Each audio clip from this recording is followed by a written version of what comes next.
제가 우리 교회에서 2020년 1월부터 협동 목사로 사역을 시작했습니다. 근데 여러분도 아시다시피 사역을 시작하자마자 코로나19 사태가 시작돼 가지고 활동이 많지 않았죠. 그래서 우리 교회 성도님들 중에 저를 모르시는 분이 아마 더 많을 것 같습니다. 그래서 먼저 간단히 제 소개를 드리고 나서 또 제 사역 소개도 하고, 그리고 나서 말씀을 함께 나누도록 그렇게 하겠습니다.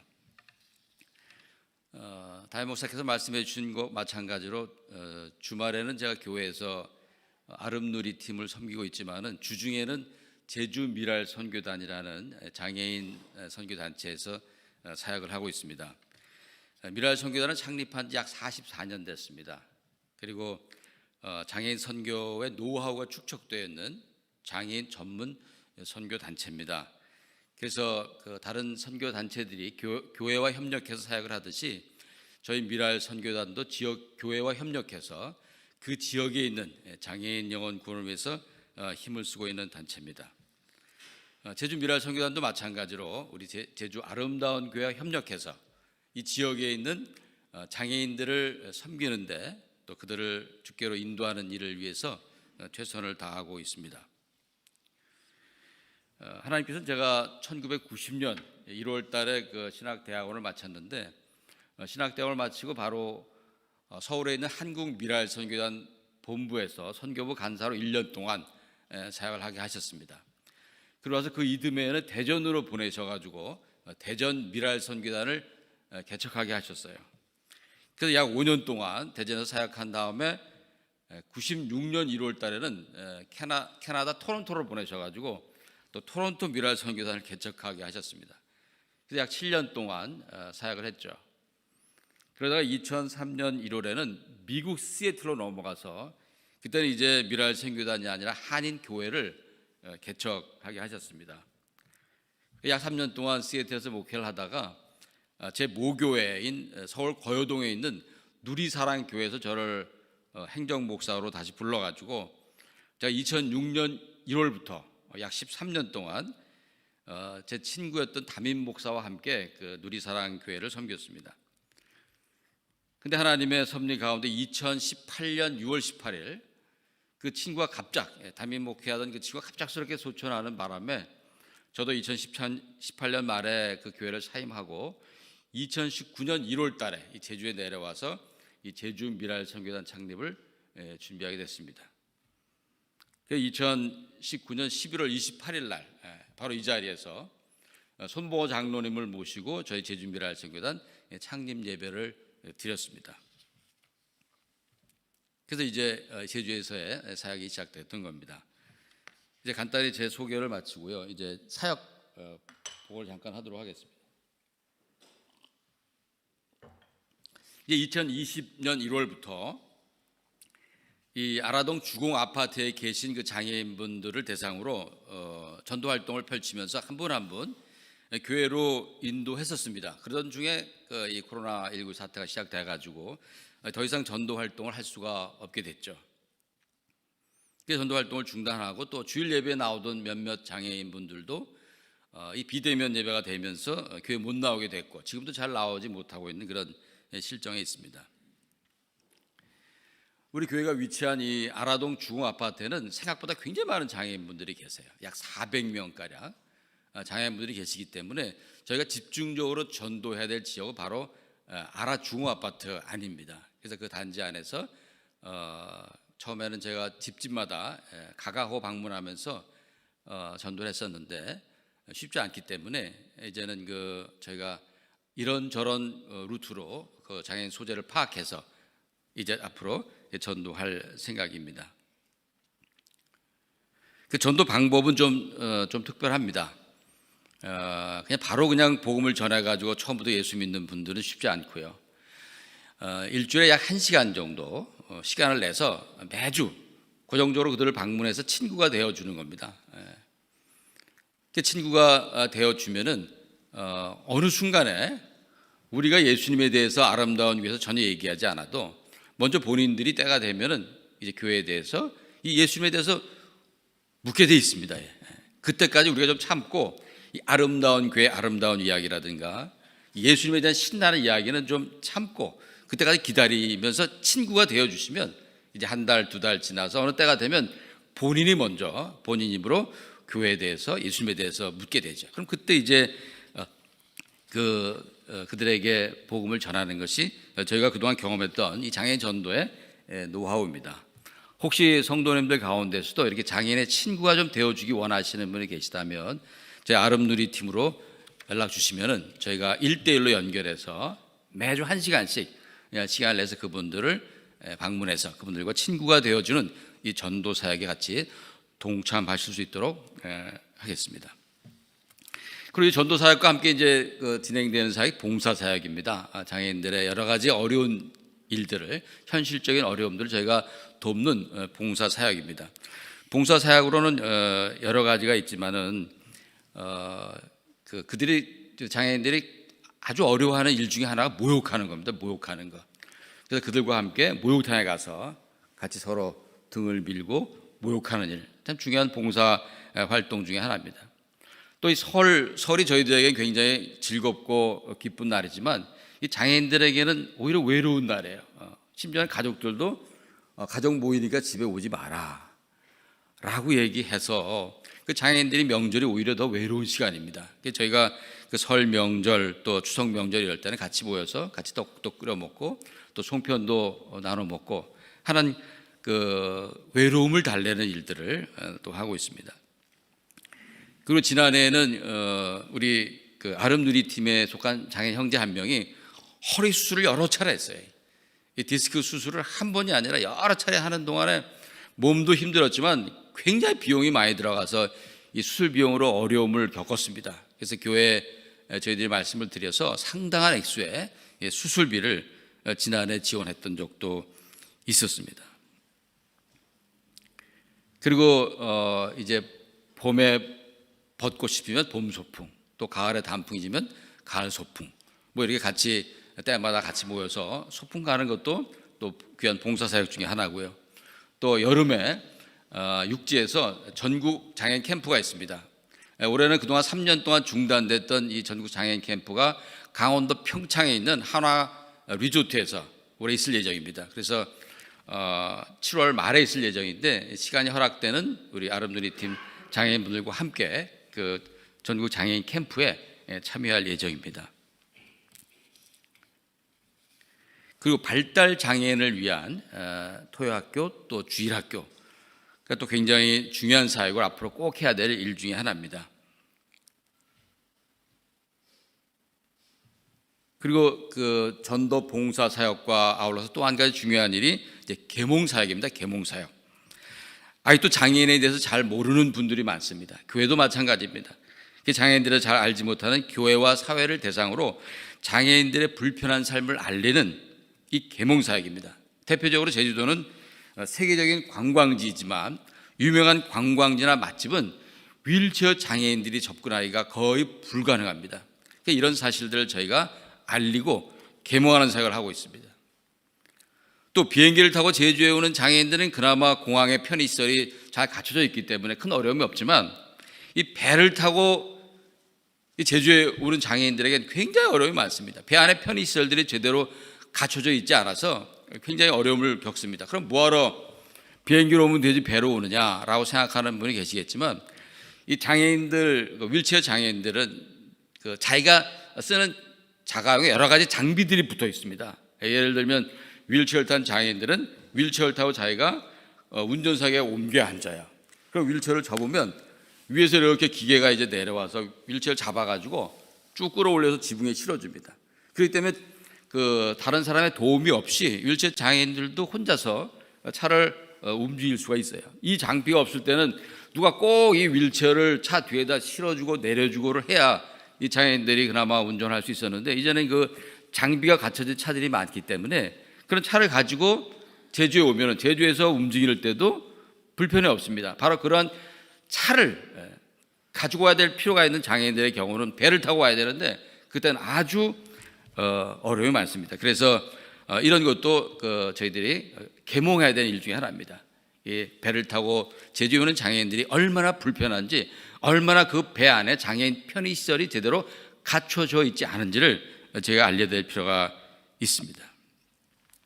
이와 같이 장애인의 삶을 이해하도록 돕기 위해서 장애 체험 대회를 합니다. 직접 휠체어를 타보시고 또 직접 안대를 가리고 또 걸어보고 또 하는 그런 그 장애 체험 대회를 저희가 해서 장애인의 삶이 얼마나 불편한 것인가를 직접 경험하도록 해드리는 장애 체험 대회를 열기도 합니다. 이와 같이 장애인 전도, 봉사, 계몽이 저희들이 하고 있는 또 앞으로 하게 될 중요한 사역들입니다. 이 일에 관심을 갖고 함께 동역하기 원하시는 분들은 우리 아름 누리팀에 연락을 주시면 함께 이 사역에 동참하실 수가 있겠습니다.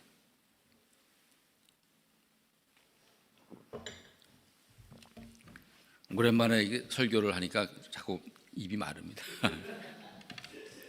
매년 4월 20일은 장애인의 날입니다.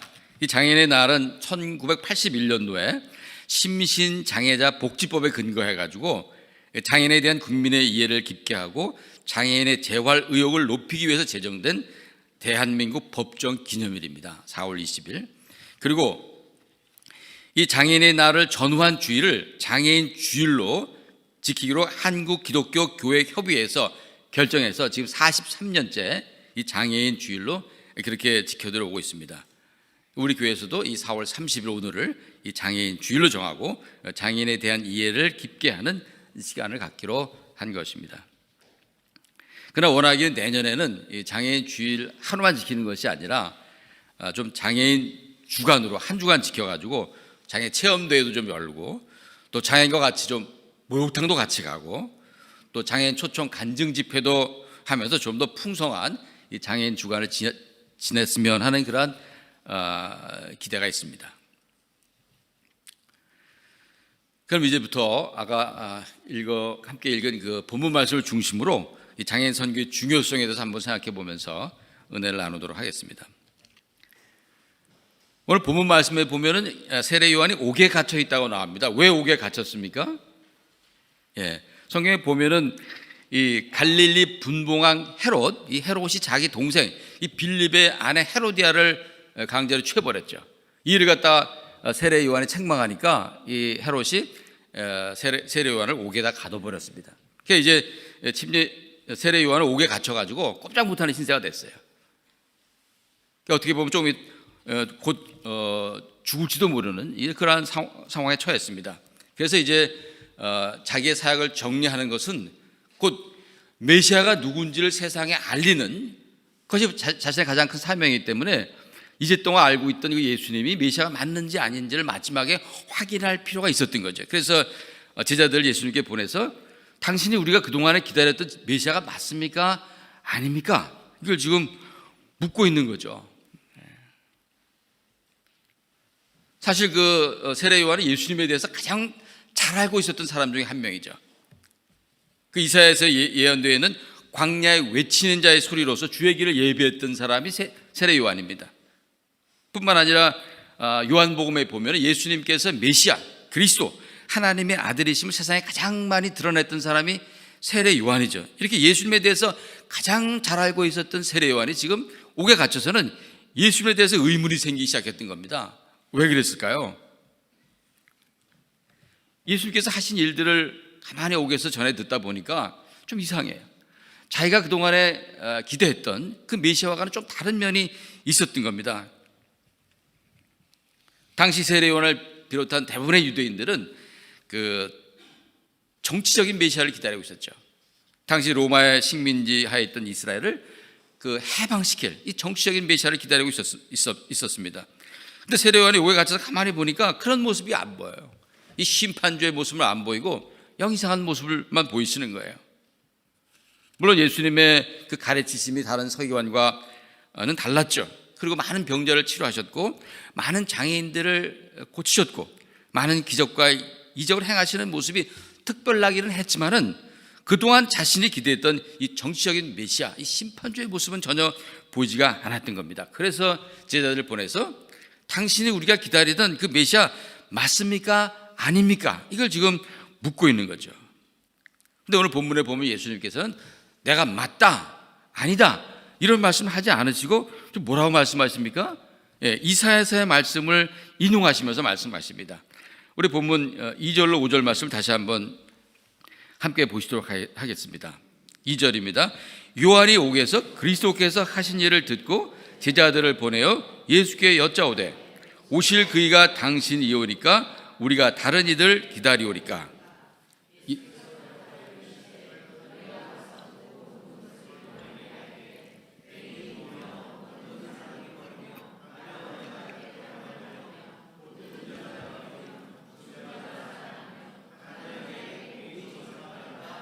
네, 이 말씀은 이사야서에 예언되어 있는 말씀입니다. 29장, 35장, 61장 이사야서에 기록되어 있는 메시아에 대한 예언의 말씀이죠. 메시아가 오면 이러이러한 일이 있을 것이다 라고 예언되어 있는 말씀입니다.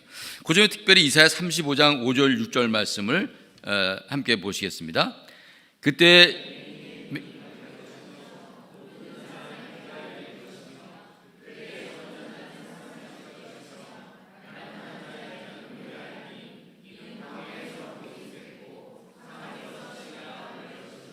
이 말씀을 제가 한번 혼자 읽을 테니까 여러분 한번 잘 들어보십시오. 뭐가 좀 여러분이 방금 읽은 말씀과 조금 다를 수 있습니다.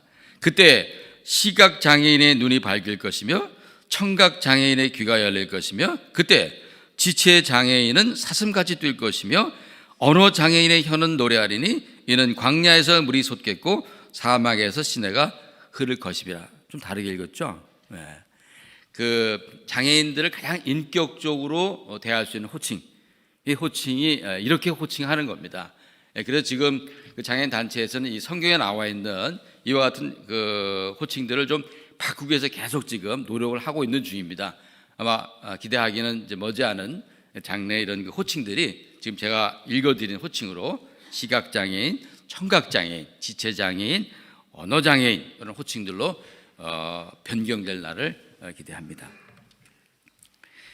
오늘 그 이사야 35장 5절 6절에 있는 말씀대로 시각장애인이 보게 되고 또 못 듣던 청각장애인이 듣게 되고 못 걷던 지체장애인이 걷게 되고 말을 못하던 언어장애인이 말을 하게 되는 등 이 장애인의 장애가 온전케 되는 일들이 기록되어 있죠. 이 장애인의 장애가 온전케 되는 것은 메시아가 아니면 할 수 없는 일이기 때문에 이 장애인의 장애가 온전케 되는 것은 예수님께서 자신이 메시아라는 것을 가장 강력하게 증거하는 말씀 중에 하나죠. 내가 메시아라고 말하지 않고 나를 통해서 이러이러한 일이 진행된다라는 것은 이사야서에 예언되어 있는 메시아, 내가 바로 그 메시아다 하는 말씀이죠. 이는 사도행전에 나타난 제자들의 사역 가운데도 잘 나타나 있습니다. 우리가 잘 알듯이 사도행전 3장에 보면 나면서부터 한 번도 걸어본 적이 없는 지체장애인이 이 베드로와 요한을 통해서 벌떡 일어나게 되고 걷게 되고 뛰게 되고 하나님을 찬양하는 내용이 기록되어 있습니다. 그리고 이 사건을 계기로 남자만 약 5천 명이 예수를 믿게 되는 놀라운 구원의 역사가 나타납니다. 이 장애인의 장애가 온전케 되는 것이 예수께서 메시아, 그리스도, 구원자가 되심을 선포하는 가장 확실한 증거가 된다는 말씀이죠. 이런 건 오늘도 마찬가지예요. 오늘날도 마찬가지입니다. 방글라데시에 사역하셨던 박철록 선교사님이라고 계십니다. 이 방글라데시 우리가 잘 아는 대로 회교권이죠. 이 90%가 그 이슬람이기 때문에 복음을 전하기가 굉장히 어려운 지역 중에 하나가 이 방글라데시입니다. 그런데 이 박철록 선교사님은 이 방글라데시에서 하나님의 은혜로 시각장애인의 눈을 뜨게 하심으로써 수많은 영혼을 구원하셨던 적이 있습니다. 어느 날 한 시각장애인이 아들의 손을 잡고 이 박철록 선교사님이 심호하시는 교회에 왔어요. 그래서 이 박철록 선교사님이 예수님 믿으면 눈을 뜰 수 있다. 그러니까 이번 주일날 11시 예배 꼭 와라. 그랬더니 이분이 정말 주일날 11시 예배 온 거예요. 아들의 손을 잡고. 그래서 그 예배당 맨 앞에 앉아가지고 예배를 드리는 거예요. 근데 이분이 그날 이 박철록 선교사님이 그 간증집에 보면은 그날 설교를 하는데 이분이 신경이 쓰여가지고 설교를 제대로 못했대요. 하여튼 이분이 이제 설교를 끝내고 시각장애 앞으로 나오라 그래가지고 이 눈에다 손을 얹고 기도하신 거예요. 주님 믿습니다. 보게 하여 주시옵소서. 막 5분 동안 그냥 예배당에 떠나가라고 기도를 했는데도 5분 지나서 뭐가 좀 보이냐고 물어보니까 아무것도 안 보인다고. 그래서 이 박 선교사님이 그랬대요. 이제 매일 한 번씩 40번, 40일 기도하면 눈 뜰 테니까 매일 이제부터 오후 5시에 교회 와라. 그러니까 이분이 정말 하루 종일 이제 그 아들하고 함께 그 동냥을 하다가 5시 딱 저녁 5시가 되면 뭐 그냥 매일 오는 거예요.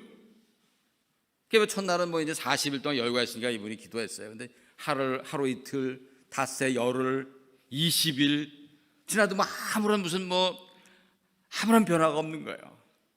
그때 이분의 간증에 보면은 이제 좀 그만 오라고 말하고 싶은 여기까지 왔는데도 이미 소문이 나가지고 주변에 이제 소문이 나가 더 이상 중단할 수가 없는 상황이 돼버린 거예요.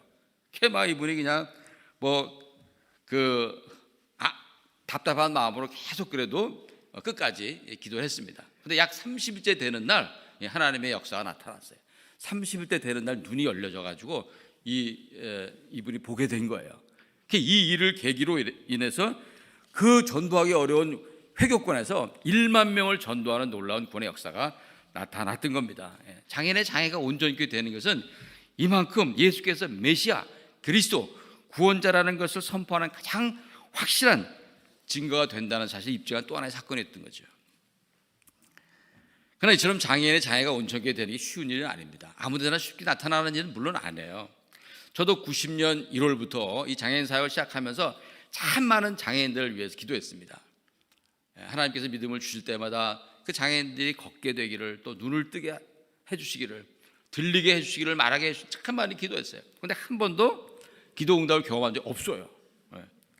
제가 대전에서 사역할 때 그 엄일섭 집사님이라는 분이 계셨습니다. 엄일섭 집사님, 이분이 굉장히 심한 뇌병변 장애인이세요. 몸이 굉장히 힘들어요. 자기가 할 수 있는 게 아무것도 없어요. 밥도 먹여줘야 되고 또 씻겨줘야 되고 대소변 가리는 걸 다 누가 도와줘야 돼요. 자기가 할 수 있는 일이 정말 없어요. 심지어는 이 한 손이 자꾸 자기 여기 때려요. 이렇게 이걸 묶어놨어요. 이렇게 할 수 없어서 풀어놓으면 자기 때리니까 계속 그렇게 힘든 분이 계십니다. 근데 이분이 이제 예수님을 믿고 성경을 보니까 성경에 많은 장애인들이 고침받는 일이 나오는 거예요. 그런 역사들이 나타난 거예요. 그래서 이분도 그 성경을 읽으면서 하나님께 기도했어요. 하나님, 제 장애도 좀 고쳐주세요. 제 장애도 좀 온전케 고쳐주세요. 간절히 기도했지만 하나님께서 그 엄집사님의 장애를 고쳐주시지 않으셨어요. 그 좌절과 실망에 빠져있던 이 엄집사님이 어느 날 주일날 교회에서 예배드리는데 목사님 통해서 이런 말씀을 들었어요. 하나님께서 없는 거 불평하지 말고 있는 것으로 하나님께 영광 돌려라. 없는 거 불평하지 말고 있는 것으로 하나님께 영광 돌려라. 이런 말씀을 두고 가만히 생각해 보니까 있는 게 없어. 자기에게는 할 수 있는 게 없어요. 그러니까 하나님 앞에 막 투정하듯이 기도해서, 하나님, 제가 있는 게 뭐가 있습니까? 뭘 할 수가 있습니까? 제가 도대체 뭘 하란 말입니까? 뭘 갖고 하나님께 영광 돌리란 말입니까? 막 이렇게 투정 섞인 기도를 하는데 이분 눈에 보이는 게 있었어요. 이분이 당시 대전에서 가까운 그 신탄진의 소망의 집이라고 장애인들을 위한 그룹홈에 같이 장애인들과 살고 있었는데 그 한쪽 구석에 키보드가 보이는 거예요. 키보드가. 이분이 키보드에 가서 코로 키보드를 눌러보면 그건 되는 거예요. 자기가 할 수 있는 일이 거의 없는데 이렇게 숙여가면서 코로 키보드를 누르는 걸 할 수 있었어요. 그래서 막 코로 키보드를 누르면서 이제 찬양을 하기 시작했어요. 막 코에 껍질이 벗겨지고 막 피가 나고 그런 어려움이 있었지만 끝까지 이분이 그 코로 왔다 갔다 한 것만 누르면서 찬양을 완곡할 수가 있게 됐어요. 한 곡, 두 곡, 세 곡. 이러면서 이분이 그 이후로 많은 교회를, 제가 대전에 있을 때 저하고도 한 100교회 이상을 같이 다니면서 이분 집회를 같이 했습니다.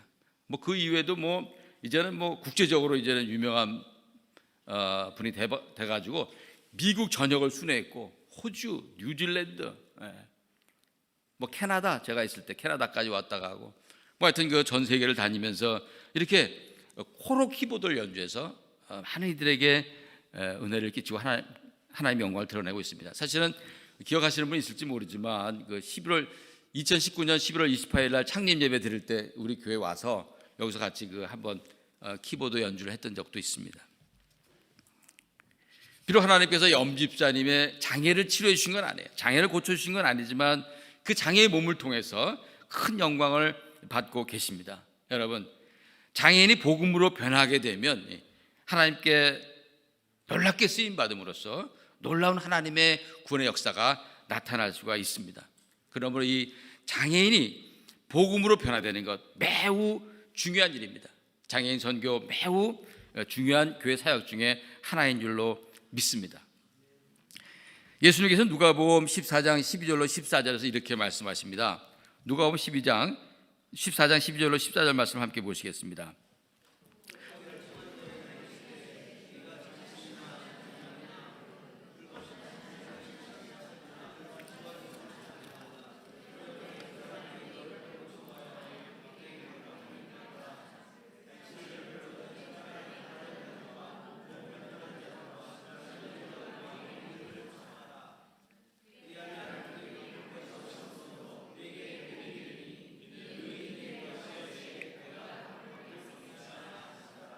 좀 이상한 말씀이죠. 우리가 잔치 베풀면 당연히 친구들, 친척들, 이웃들 초청하는 건 당연한 건데, 오늘 예수님께서 말씀을 통해서 잔치 베풀 때 형제, 친구, 부한 이웃 초청하기보다는 차라리 가난한 자들, 몸 불편한 자들, 지체장애인들, 시각장애인들 초청을 하고 그러시죠. 왜 그렇습니까? 그들은 다시 우리를 초대할 능력, 다시 갚을 능력이 없기 때문에 대신 예수님이 직접 갚아주겠다는 말씀이죠. 그렇기 때문에 우리에게 더 큰 복이 된다. 잠언 19장 17절에도 비슷한 말씀이 기록되어 있습니다. 가난한 자를 불쌍히 여기는 것은 여호와께 구워드리는 것이니 그의 선행을 그에게 갚아주시리라. 이처럼 장애인을 섬기는 장애인 선교사역은 성도들에게 매우 복된 일이라고 주께서 분명히 말씀하십니다. 그럼 이렇게 중요하고 복된 장애인 선교사역을 그동안 교회 성도들이 어떻게 하고 있었습니까? 세계 인구 리뷰 2023년 1월 발표에 의하면 세계 인구가 80억이랍니다. 80억이고 또 유엔에서 발표한 통계에 의하면 장애 인구는 세계 인구 약 10%, 그러니까 8억이죠. 8억 명이라고 추론하고 있습니다. 우리나라에서 2022년 말 기준으로 5,181만 5,810명의 인구입니다. 우리나라 인구가 2022년 말 기준으로 5,181만 5,810명. 우리나라 총계청과 보건복지부가 협력해서 발간하는 2022년 통계로 보는 장애인의 삶, 거기에 보면은 2021년 기준으로 대한민국 장애인은 264만 5천 명으로 전체 인구의 5.1%라고 이렇게 기록되고 있습니다. 등록 장애인으로 봤을 때 5%지 등록되지 않은 장애인까지 합하면 아마 5%가 훨씬 넘는 장애인이 있을 거로 그렇게 추정하고 있습니다. 근데 참 놀라운 사실 중에 하나는 스웨덴은 복지국가라고 그러죠. 스웨덴에서 장애인의 퍼센트를 20.6%라고 그래요. 20.6%. 왜 그렇게 많습니까? 거기서는 장애인의 범주가 굉장히 넓어요. 약물 중독, 알코올 중독, 알레르기, 당뇨, 거기에다 심지어는 이민자까지. 이민자도 일시적인 사회적인 장애인으로 의사소통이 안 되잖아요. 의사소통이 어려운 일시적인 사회적 장애인으로 포함시켜줘가지고 장애인이 무려 20.6%나 됩니다. 유엔은 10%, 스웨덴과 같은 복지국가는 20.6%.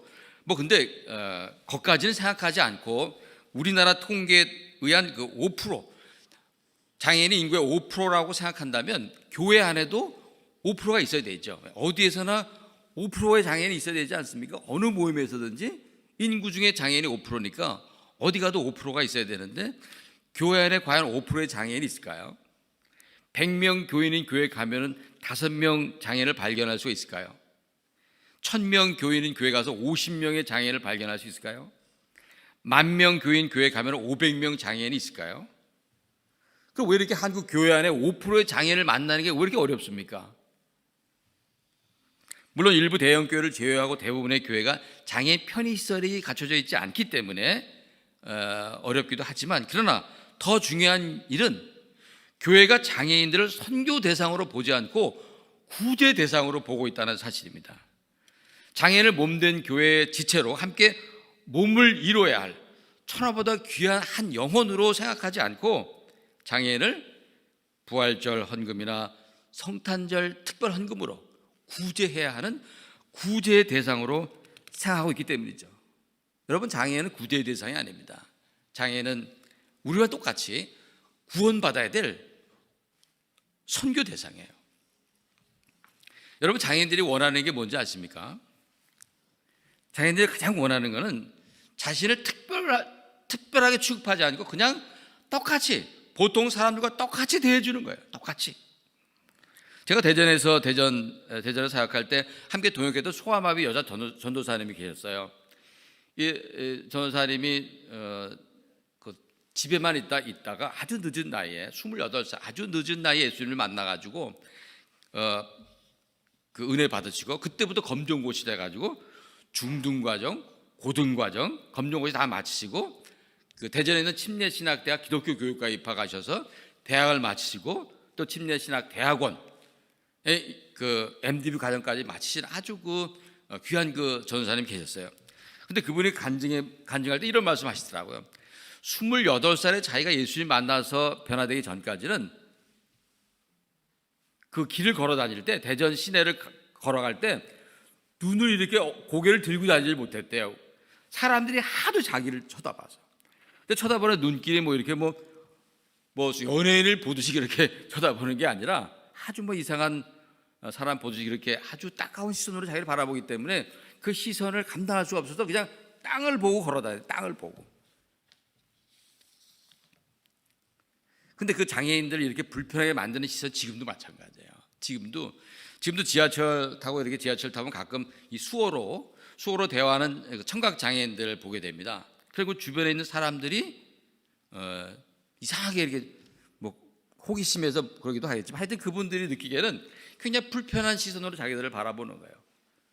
또 뇌병변 장애인들이 있죠. 뇌성마비 장애인, 몸이 이렇게 좀 뒤틀리고 틀어진 그런 그 뇌성마비 장애인분들, 그런 분들이 이제 이렇게 윌체어, 우선 전동 윌체어가 다 보급이 잘 돼서 이제 거리에서도 많이 그런 분들이 보이죠. 그럼 그 전동 윌체어를 타고 가는 그 뇌병변 장애인들도 주변에 그런 불편한 시선들을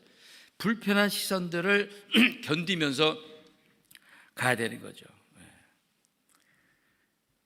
지금 그 대한민국이 이미 선진국으로 이렇게 선포가 됐습니다. 유엔에서 선진국으로 이렇게 선포됐는데, 선진국 대한민국에서 이 장애인으로 산다는 것은 아직도 계속 많이 불편한 현실입니다. 그러나 제가 경험한 선진국 캐나다, 미국은 그렇지 않았어요. 거기서는 누구도 장애인을 특별한 눈으로 보지 않습니다. 그냥 평범하게 옆에 있는 그냥 친구나 이웃과 같이 그렇게 평범한 눈으로 보기 때문에 거기에 사는 장애인들은 뭐 그런 특별한 시선을 불편할 필요가 거의 없어요. 그리고 미국 캐나다는 장애인 편의시설이 워낙 잘 갖춰져 있어가지고 우리나라에 있는 장애인들이 한번 가면 다들 그러죠. 장애인 천국이구나. 정말 살기 편하구나. 뭐 어디를 가더라도 불편함이 거의 없이 이렇게 잘 편의시설이 갖춰져 있죠. 여러분, 장애인은 구제의 대상이 아니라 복음을 듣고 구원받아야 될 선교의 대상입니다. 그럼 이제 마지막으로 장애인과 나는 무슨 관계가 있습니까?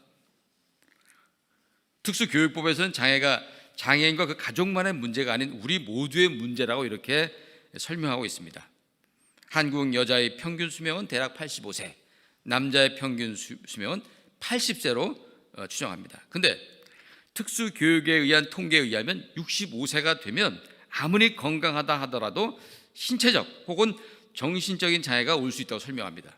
다시 말하면 우리가 아무리 건강하다 하더라도 생애 마지막 10년 내지 20년은 기억력 감퇴, 건망증, 치매, 시각장애, 청각장애 등의 장애를 가지고 살아야 하기 때문에 장애 문제는 다른 사람의 문제가 아닌 바로 나와 내 가족의 문제라는 거죠. 실제 통계에 의하면 선천적 장애는 얼마 안 됩니다. 선천적인 장애는 9%에 불과해요. 그리고 나머지 2%는 출생시에 장애를 갖는 경우가 2%, 그리고 89%, 나머지 89% 모두 후천적이에요. 후천적인 질병이나 사고나 질병으로 해서 장애를 된 경우가 대부분입니다. 그러므로 우리 모두도 언제 어떻게 어떤 장애인이 될지 모르는 예비 장애인이다, 이렇게 말할 수 있죠. 예비 장애인. 뭐 이 예비 장애인이라는 말이 뭐 여러분을 겁들이게 해서 드리는 말이 절대 아닙니다. 실제 그래요. 실제로 언제 우리가 5분 회의를 장담할 수 없잖아요. 언제 어떻게 어디서 어떤 사고나 질병으로 장애를 입을지 모르기 때문에 우리는 예비 장애인이라 하는 말이 과장된 말이 절대 아닙니다. 그러므로 장애는 나와 상관없는 문제라고 생각하지 마시고 이제부터는 장애를 나의 문제로 끌어안고 함께 기도해 주기를 간절히 부탁을 드립니다. 이제 말씀을 정리하겠습니다. 저는 오늘 여러분에게 세 가지를 말씀드렸습니다. 첫 번째는 장애인 선교의 중요성, 장애인 선교의 중요성에 대해서 말씀드렸고, 두 번째는 장애는 구제의 대상이 아니라 선교의 대상이라는 중요한 사실을 말씀드렸습니다. 세 번째는 장애는 남의 문제가 아니라 바로 나의 문제라는 굉장히 중요한 사실을 말씀드렸습니다. 오늘 주신 말씀을 통해서 장애인과 장애인 선교에 대한 생각이 변화되셔서 장애인 선교에 동참하시기 원하는 분은 우리 아름누리팀으로 연락 주시기를 부탁드립니다. 기도하겠습니다.